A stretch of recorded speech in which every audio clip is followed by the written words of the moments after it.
məsələyə baxaq. Gülçinin 23, Əlinin 27 yaşı var.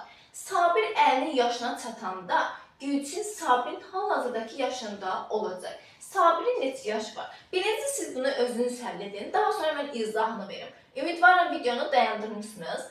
Gəlin baxaq indi.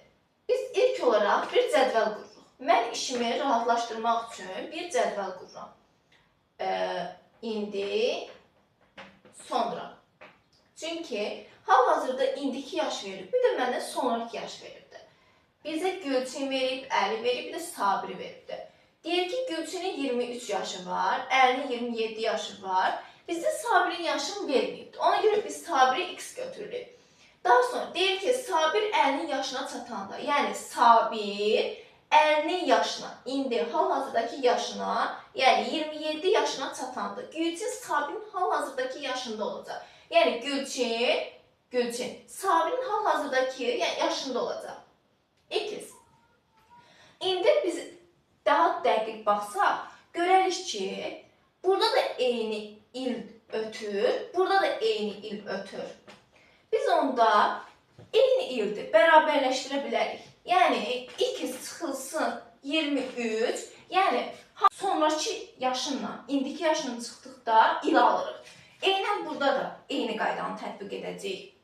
Eyni qaydanı tətbiq edəcəyik. Çünki eyni il keçir. Burada da 5 il keçir, burada da 5 il keçir. Məsələn, deməli, x-dən 23 çıxanda eyni il alırıq, burada da eyni il alırıq. Deməli, 27-dən x çıxsa, 27 çıxsın 2.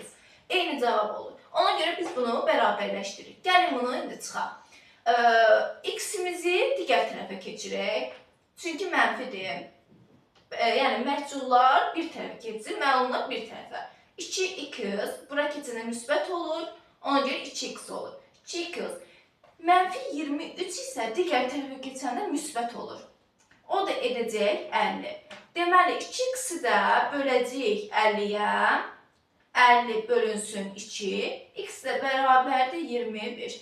Bizdən kimin yaşını soruşurdu? Sabirin neçə yaşı var? Yəni, hal-hazırdakı yaşını soruşurdu. Deməli, x 25'dir. Deməli, Sabirin 25 yaşı var.